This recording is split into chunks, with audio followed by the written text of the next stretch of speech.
back, everybody. Welcome back to Words with Wayman. I am your host, as always, Matt Wayman. Thank you all so much for supporting us online. Check us out. Twitter, Words with Wayman. Facebook, also Words with Wayman. iTunes, Words with Wayman. Crazy, right? Guys, we're going to jump right into it. Special Part 1. Local comedian, but, goes to New York now, comes back to Denver. Sweet boy, my friend, Mr. Michael Karlik. Oh, thank you. The sweetness is mutual. Thank you for coming. I'm surprised it's taken me this long to get you on. You literally live 30 seconds away. I know. This is the most convenient thing I've ever done for my comedy. 7 steps and you're on a podcast right down the block. We could stretch this microphone and I could be in my apartment right now. That'd be awesome. It'd be like the old can thing, cans on the strings, except the internet would hear it. I'm doing well, Matt. How are you? I'm doing fantastic. Thank you. That's fun. So you just got back in town about a week ago from New York City? Yeah. I go to New York every couple months and just do as much comedy as I can while I'm out there. And then I come back here and ski in my chalet. Yeah, as you say. Yeah, that's cool, and that's why I kind of wanted to have you on too, because that's kind of like a new way to look at comedy, being able to do comedy in a couple cities and have it grow, but also being financially able to do that.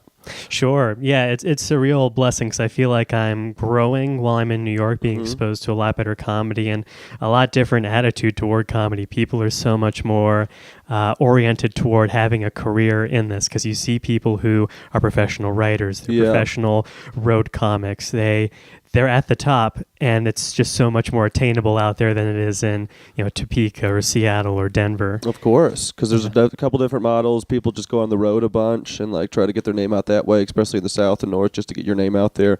I think the way you're going is really cool, and I've seen even from when you have left and come back. I mean, how quickly you've gotten a lot better. I think you take bigger steps when you're in bigger scenes like that. Yeah, I can just go out 3 or 4 times a night and get up on stage. Granted, it's for 2 or even 3 minutes, but that's a joke that I'm working on 2 or 3 times a day as opposed to once a day while I'm in Denver. Yeah, there's something to be said. I remember when I started out in New Orleans, they put us up on stage for 10 minutes and we're figure it out. And it was good for us right when we started because we were we had to be up there so long we learned about our stage presence, I think, a lot more. Yeah. And I think also New York is hard to live in. And I think you and I have talked about being comfortable before. And I don't think being comfortable lends itself to good art necessarily. If you're out there and you're seeing people on the subway, in their own puke and urine, and you're waiting for a train for 2 hours because it doesn't come because there's construction and you almost cry, that is very stimulating to the creative part of you.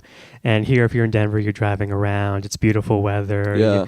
Everything is so convenient. You don't think about it. I always tell people almost like utopian-esque city of after you've seen the rest of this country and the world and stuff. Yeah. It is very nice to live in. And consequently, there's not much to complain about. Yeah, there isn't. But you still find people that can manage to do it. But I think you're completely right. I think New York is a brilliant place, but I think struggle definitely breeds the best of art. And I think being around those really, really talented people can do nothing but just, push either you want to get better or you quit. Yeah, you're around the best people and you're also around the worst people. And together you have a more clear idea of what you want to be, seeing those two extremes, I think. Yeah, so what made you take the jump to do that, to just move out to New York City? And a sublet, I guess, probably, right, from people? Yeah. The way I do it is I don't go out there for a year at a time. I go out there for 2 or 3 months at a time, and of late just a month here and a month there. And I've been lucky enough to where I have 2 or 3 people I know out there who I can reliably go back to for sublets. One guy's a professional musician, so he goes on the road a lot, and I can take his apartment in Queens. Another of my friends just bought a house way out in Brooklyn, and so he had a room to fill. I was lucky to slide on in there. But I went out there for the first time about a year into my doing comedy in Denver. I just finished my job here in Denver. There was about 2 months where I could have said, well, I could either get a new job in Denver or I could go out to New York and just try it and see what it's like for a few months. And luckily my girlfriend said, that sounds like an okay idea to me. Super cool of her. Yeah, as long as I came back, which I did. And I went out there for 3 months, got a temp job, and just started doing comedy. When I came back, I said to her, I think I need to be out there more if I want to continue doing comedy. So this is how long into comedy in your entire career? How long have you been doing comedy at that point when you moved out to New York? It'd been a little over a year of doing comedy when I left. Nice, that's awesome. Yeah, and so for the next 2 years, it was just really on and funny off for a year, and I thought you were more like 3 or 4 years then. Well, thank you. I appreciate that. You put off a confident comedian 5. I'm actually 47. I just look I'm very 65 young. years old. It feels great. It's the Heath Arthur effect. You can get on those cruise ships, make that cruise ship cash. Local Denver comic, Heath Arthur, everybody. Very funny guy. Sorry to all the listeners in Africa and the Middle East. Yeah, there's one guy, and he doesn't even mean to listen to it. His computer just makes him. It's a new spyware thing I'm working on. So you get out to New York, you realize you love the place, and then what's the day look like for you out there? Sure, I wouldn't say I love the place. I would say Yeah. that I got into the groove of doing comedy out there, which is a lot different from out here. As you know, there's something you can do every night for the most part, but it's just that one thing and maybe two if you're Yeah. lucky. Whereas in New York, everyone is kind of in this regimen of they do their day job from 9 to 5, and then they do 3 or 4 mics after that at night, Awesome. and then they repeat that for the rest of their life until they get on television or overdose. And it's just Yeah.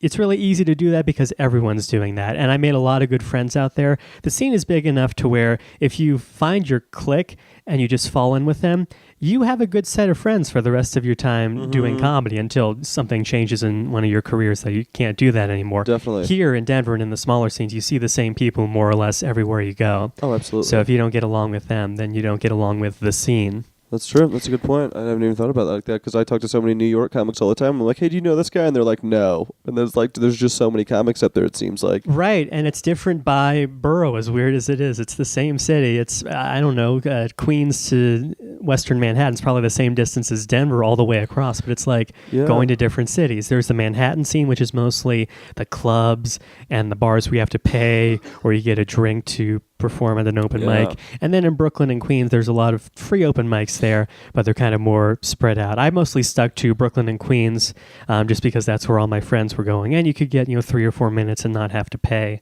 or buy a drink. And it's fantastic if you can. That is fantastic, especially if you're not pressed for money. If you're not rich and you don't want to spend a bunch of money on drinks, expensive drinks too. So I've seen this thing, which I don't know if you see a lot. I see so in Denver we can get up 2-3 times a night. LA they get up maybe like once a month. New York you guys get up all the time, but it seems like you guys are more used to doing like shorter sets. So like they don't have longer feature sets sometimes, or I don't know about that. I would say that sets are more comprised of these short bits, 2 minutes or less, stitched together over time. And so you're used to getting a very high amount of laughs per minute. And there's nothing wrong with doing that versus doing stories or whatever. But yeah, I guess that's the difference I was trying to say. Yeah. The stories versus the shorter bits. And those things are hard to do when you're out there. That being said, I think there's more of a riff culture out there in New York, just because you are getting up so often. Each set is counting less and less. So in Denver, if it's one of 3 things you're doing all week, you're going to use all 5 minutes and run through your jokes and make sure they're perfect. Whereas in New York, if you're doing 3 things that night, if you want to just react to what the last comic said without necessarily going into your jokes for that set, that's fine. Cool. You can burn a set doing that. I've noticed you do that a lot more since you've gone to New York and get back, especially I think right at the gate too, of just like kind of letting people know that I knew what just happened. I know what's going on in the moment. And then I'll get to a bit if I want to. Oh yeah, it's great to be self-aware, especially in this business. It's so much more fun though, I think too. Is like, are you really not going to talk about the fact that somebody put that shirt on the wall with 700 tacks, or you're not going to talk about how racist the last guy was? That's what's more fun than sometimes the jokes even. Sure, and I don't mean to be mean ever. I certainly don't want to make fun of anyone, but I do want to have fun with the situation. That's a good way to look at it, because I think sometimes people can think they're coming off as badgering, but I think even if you're in comedy for long enough, you realize that not only does it not matter, but you probably weren't just necessarily trying to be mean. Sure. And especially to like the person who's it's their second time ever, they do comedy once a month, and they don't know how a joke works. Like you can take what they tried to say on stage and then kind of polish it or put your own spin on it and then make it funny, and you don't denigrate what they did at all. But like if you have like your friends going up there and you want to like rib on them for their shitty joke, then that's completely fun to do. That's the most fun too. Just little inside jokes. That's how we have fun at mics, because a lot of times mics are terrible places, depressing holes in the, like a lot of times they can be bad. Yeah, they don't have to be though. That's the thing. To run a mic competently, you wouldn't think it's that hard, because we go to all these mics, we see what we don't like, but then when someone gets in charge of a mic, it's like they get a lobotomy and they forget how to run a good mic. It's tough to run a good mic. That being said as well, I feel like running mics are the most work that comedy can ever become. They're tough. You're putting 20, 30 guys up, and we do it differently here. And we do like a list that we sign up on, and then like I can kind of pick and choose who goes up whenever, kind of. Or sometimes Right. I'll go straight down the list. New York, I know a lot of times that it's like a lottery system, right? They throw everybody in and they just draw you out. Most of the time, yeah. And you hit on a good like cultural difference, whereas here the mics are more mini showcases. Yeah. And there the mics are work time. You know, it's all comics out there who are at the mics. The game is to just get it over with as quickly as possible so you can go on and do your other things. But here, and in a lot of the smaller scenes, you get regular people coming out to see the mics. The hosts Yeah. promote the mic as something that people should come to see amateur comedy. And I think there are good and bad things with that. The bad, I would say, is that there's a pressure for it to be your showcase material every time. Of course. So you get to do less things like riffing and trying your new stuff. And if something fails, you feel really bad because everyone was counting on this to be an That's a excellent good mic. point. Whereas out there are no expectations that it's a good mic at all. Everyone does their 3 minutes and then moves on. Sometimes there's I think you're 100% right. When Mike's up here, there is a crowd. Sometimes I just want those mics where nobody's there at all, that I can just Absolutely. literally get the words out of my mouth. Because if it's so new, I don't want anybody to hear it the first time like that. But a lot of times it is more showcasey. Yeah, if you got two 40-year-olds sitting in the front row and they're giving you like a quizzical look as you're going into your, fart, sex, rape joke that you just wrote that afternoon, to be fair, you're not going to want to do that ever again. No. And the world needs more fart, sex, rape jokes. They do. Matt Wayman. Yeah, that's the reason I started this podcast. That was the original name, but then I Googled it and somebody had already taken it. So if you want to, support that podcast online. And goddamn Joe Rogan. Joe Rogan. He only does that on Tuesdays. Well, yeah, that's crazy. It's a different thing. I agree with the fact that how they run their mics, but you can also, if it's going faster, you can get to 4 mics a night. Whereas here, they last a lot longer. Yeah. Like 2, 3, 4 hours sometimes. Yeah, and people feel the obligations to stick around to see all their friends. I know. don't.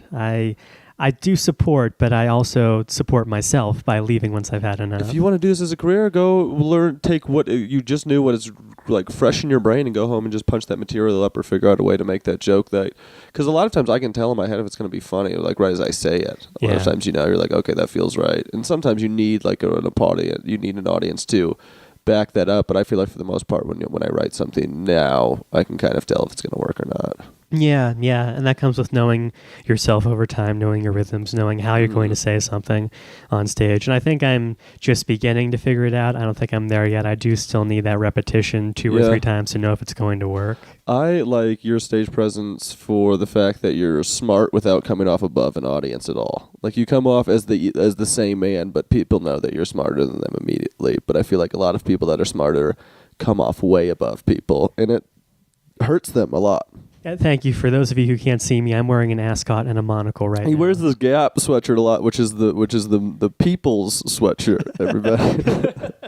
That's true. I do have a very bland look, and then I say things about Genghis Khan and the 3/5 compromise that just it's people I'm love snapping right now. Yeah, it's like poetry in the air tonight. No, I have been called like out for doing smart comedy before, and I like that label, even though I don't necessarily know what it means. You don't rely on piss and shit jokes, probably. Right. I like to think that I'm clean only because that's how I think about things. Yeah, you have to. I feel like it's better to be these days. I try to push more towards clean because you can work every single club as opposed to half of them. Yeah. I think that the boundary that I'm pushing with the clean, though, is that you try for more whimsical stuff than you would if it were just like sex and drugs jokes all the time. And the audience doesn't get whimsy a lot of the time. That's true. Yeah. And in New York, I'll say this, there's a range of styles that you see every day. And in Denver and in the smaller scenes, it's more like the observational white male perspective. Yeah. Whereas in the much bigger scenes, you've got the impressionists, you've got the prop comics, you've got the one-liner guys. And there are smaller numbers of them, but you can go to a mic and there's a good chance you'll see one of them. That's Whereas cool. if you go to a mic in Denver and see the entire scene, you're hard-pressed to find just one outside the norm character. Absolutely, yeah, you're completely right. Somebody that's Yeah. doing something 100% different. Yeah. It's tough too, though, especially when you come up and see all those people doing that exact same thing, and then if you're not exposed to this other stuff, if you're not on the internet a bunch and really looking into comedy, it's kind of tough. Mm-hmm. Well, that is as quick as these things go, Mr. Michael Karlik. That has been part 1 with Michael Karlik. Guys, support us online at Words with Wayman on Twitter, Words with Wayman on Facebook, Words with Wayman on iTunes. You want to give some plugs? Give where the people can find you on the interwebs? The people can find me on twitter.com. My username is Michael Karlik, spelled Karlik, Michael the usual way. AEL? Yep. And The right way. yes, the God's way. And other than that, if you want to find me on Facebook, you can, but I'm probably not going to be your friend. He's not gonna. He's there's a lot of bots out there. He's not turning them on. And once you turn your page into a fan page, then you'll accept everybody, guys. But thank you so much for coming out. Thank you. Guys, thank you all for listening, and we will see you all soon.